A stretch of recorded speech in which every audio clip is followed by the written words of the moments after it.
Assalamualaikum warahmatullahi wabarakatuh. Saya Rizky Kadani dari kelas Biologi 2 akan menghafal sifat-sifat wajib dan mustahil bagi Allah beserta penjelasannya.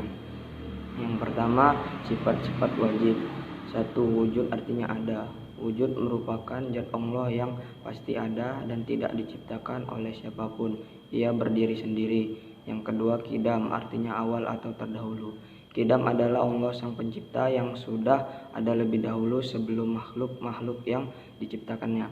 3. Baqo artinya kekal, yaitu Allah maha kekal dan tidak akan binasa atau punah.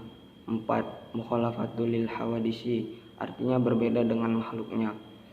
Jadi Allah yang menciptakan alam semesta dan isinya, sehingga Allah pasti berbeda dengan makhluk ciptaannya. 5. Qiyamuhu binafsihi artinya berdiri sendiri, yaitu Allah berdiri sendiri dan tidak bergantung pada makhluk apapun. 6. Wahdaniyah artinya Maha Esa. Wahdaniyah Allah Maha Esa atau tunggal dan tidak ada duanya. 7. Qudrat artinya berkuasa. Qudrat yaitu Allah Maha Kuasa dan tidak ada yang mampu membandingi kekuasaannya. 8. Irodat artinya berkehendak. Irodat yaitu setiap hal yang terjadi pada alam semesta ini merupakan kehendak dari Allah Subhanahu wa taala. 9. Ilmun artinya mengetahui. Ilmun adalah Allah mengetahui segala hal entah yang terlihat maupun yang kasat mata atau tidak terlihat. 10. Hayat artinya hidup. Hayat adalah Allah Subhanahu wa taala mempunyai sifat hidup dan akan kekal selamanya. 11. Sama artinya mendengar. Sama adalah Allah Maha mendengar yang dikatakan maupun yang tidak dikatakan. 12. Basor artinya melihat. Basor yaitu Allah Subhanahu wa taala akan melihat perbuatanmu dimanapun kamu berada, baik itu di keramaian maupun di tempat sunyi. 13. Kalam yang artinya berfirman.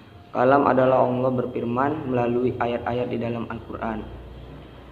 14. Qadiron artinya maha kuasa. Qadiron yaitu segala hal yang ada di alam semesta ini ada dalam kekuasaan Allah Subhanahu wa taala. 5. Muridan artinya maha mengkehendaki. Muridan yaitu Allah maha mengkehendaki segala sesuatu di alam semesta. 16. Aliman artinya maha mengetahui. Allah Subhanahu wa taala mengetahui apa saja yang diperbuat makhluknya, baik itu perbuatan keji maupun perbuatan baik. 17. Hayan artinya maha hidup. Hayan hampir mirip dengan hayat, yakni Allah maha hidup. 18. Sami'an artinya maha mendengar. Sami'an adalah Allah maha mendengar segala hal dan Allah Subhanahu wa taala tidak tuli. 19. Basiron artinya maha melihat. Basiron adalah Allah maha melihat segala sesuatu dan Allah Subhanahu wa taala tidak buta. 20. Mutakaliman artinya berfirman. Mutakaliman adalah Allah berfirman dan berkata di dalam Al-Quran dan Allah Subhanahu wa taala tidak bisu. Yang kedua, sifat mustahil bagi Allah beserta penjelasannya. 1. Adam artinya tiada. Adam berarti tidak ada, sehingga Allah mustahil bersifat Adam, karena Allah tidak mungkin tidak ada. Segala hal yang ada di muka bumi ini merupakan ciptaan Allah dan mustahil jika Allah tidak ada. Yang kedua, Kudus artinya ada yang mendahului atau baru, sebab Allah sudah ada sebelum semua makhluk dan ciptaannya yang ada. 3. Fana artinya binasa atau rusak. Allah mustahil mempunyai sifat fana. Allah itu kekal dan abadi. Allah tidak ada permulaan dan tidak ada akhir. 4. Mumatsalatu lil hawadisi artinya ada yang menyamai. Allah itu berbeda dengan makhluknya, baik zat, sifat ataupun perbuatannya. Tidak ada sesuatu pun yang menyerupai Allah. 5. Ta'addud artinya berbilang. Allah tidak mungkin memiliki sifat ta'addud karena Allah Maha Esa atau tunggal. 6. Azun artinya lemah. Allah tidak lemah dan tidak ada alam semesta beserta isinya jika Allah lemah. 7. Ihtiyazu li khairi, artinya memerlukan yang lain. Allah tidak membutuhkan bantuan sesuatu apapun. Allah berdiri sendiri atau qiyamuhu binafsihi. 8. Karoha, artinya terpaksa. Allah mustahil bersifat karoha. Allah itu bersifat berkehendak ataupun iradat. Allah tidak terpaksa dalam melaksanakan apa yang Dia kehendaki. 9. Jahlun, artinya bodoh. Mustahil bagi Allah bersifat jahlun, sebab Allah Maha mengetahui segala sesuatu yang ada di alam semesta. Tidak ada makhluk yang bersembunyi dari Allah Subhanahu wa taala. 10. Maitun, artinya mati. Allah tidak akan pernah mati dan akan selalu hidup serta kekal. Dengan itu sangat tidak mungkin Allah bersifat mautun atau mati. 11. Samamun, artinya tuli. Ini merupakan sifat mustahil bagi Allah karena Allah Maha mendengar. Tidak ada yang luput dari pendengarannya. Tidak mungkin Allah tidak mendengar walau hanya sedikit pun. 12. Umyun, artinya buta. Allah tidak buta. Allah Maha melihat, menjadi sifat mustahil bagi Allah Subhanahu wa taala yang lain. Allah melihat segala yang nampak dan segala yang tersembunyi atau tidak nampak, sesuatu apapun yang luput dari penglihatannya. 13. Bakamun, artinya bisu.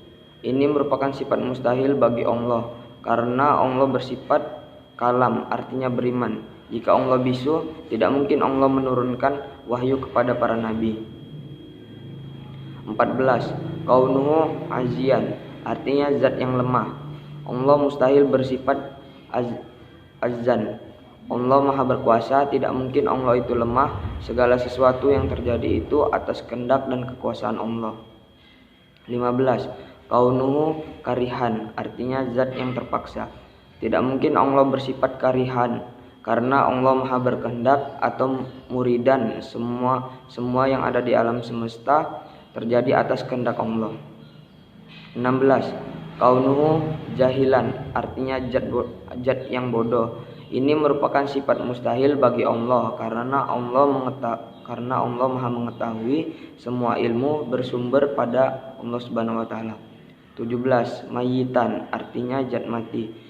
Padahal Allah kekal, abadi dan tidak ada awal maupun akhir. Allah tidak akan pernah mati, bahkan Allah tidak pernah tidur dan tidak pernah lupa. Allah pun tidak pernah merasa lelah. Jadi mustahil Allah bersifat mayitun. 18. Kaunu ashamma, artinya zat yang tidak bisa mendengar. Allah itu Maha mendengar, bahkan yang paling tersembunyi sekalipun Allah mendengar apa yang tidak kita dengar. Allah tidak mungkin bersifat Maha tuli. 19. Kaunu amma, artinya zat yang tidak bisa melihat. Sebab Allah Maha melihat. Allah melihat semua ciptaannya tanpa terkecuali. Allah pun dapat melihat apa yang tersembunyi di dalam hati. 20. Kaunu abkama, artinya zat yang tidak bisa berbicara. Allah mustahil mempunyai sifat abkama. Allah itu justru mempunyai sifat mutakaliman atau Maha berfirman. Jika Allah bisu, tidaklah mungkin ada kitab yang diwahyukan kepada para nabi dan rasul